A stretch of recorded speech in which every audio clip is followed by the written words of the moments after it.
तल खोलामा पुल हालेको छ कि के गरेका छन् बुझ्ने कोही अब धेरै भयो हेर्नको हामी आएको पनि सपनाले देख्छु हेर्नुहोस् मैले त्यहाँ के 14-16 वर्ष भयो के गरेर अनि अब पानी हाल्न जानुपर्ने दाइ जेठोबाका छोरा दाइ र म जान्थ्यौँ त कहिले कहिले त काँक्रा टिपेर यति काँक्रा बोकेर लगिदिएर जान्थे कहिले कहिले मिच्याट लाग्थ्यो लगिदिन्न थिएँ अति पानी हाल्यो खेत भरा उयो उतैबाट तापा जाने तापाबाट माथि लम्बाएर निक्लेर घर जाने गर्थ्यौँ अनि काँक्रा लगिदिने अरे खुसी भएर खाने नलगिदिएपछि माइजू कत्रो दिदीले मलाई काँक्रा ल्याइदिएको छैनन् भन्ने क्या हाम्रो केसरीको आमाले अनि फुल केही भन्यो भने मार्न खोज्थिन् के भाइजीलाई केही भन्न हुन्नथ्यो अनि यस्तो गरेर लोको लगाइदिएर ल खालिस काँक्रो बोकी बोकी तल काँक्रो पनि भन्थे माइजू मेरो त नाक पुत्तिन्छन् दिदीले त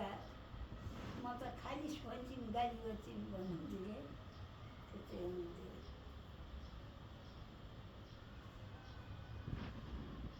तिनी फुवैका दुई बहिनी छोरी हुन् एउटी छोरीको नाम मती हो एउटी छोरीको नाम के हो भने चेती हो कि के भन्थे त्यो मती मसित कि सँगै थियो दुई बहिनी छोरी चाहिँ मरे क्या दुई बहिनी छोरी चाहिँ मऱ्यो त्यो भाइजी पाले कि त्यो भाइजीलाई कसैले चुवा आँखार बोल्न दिन्न थिइन् क्या तँ जो हुर्के तँ ठुला भयो किन आमा छोरी त जहाँ जाने त्यही भान्जीलाई बोकेर हिँड्थिन् तिनी फुवैले यो त मेरो भान्जी होइन छोरी हो भन्थ्यो क्या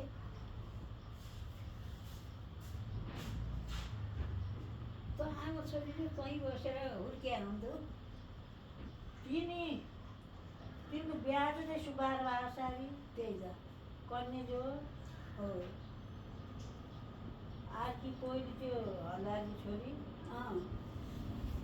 तिनलाई उनको छोरी बिहा गरेर त्यही त कमारी कान्छी भेटपुचरी जेठी है किनभने भाडा जानकारी जेठीबाट हो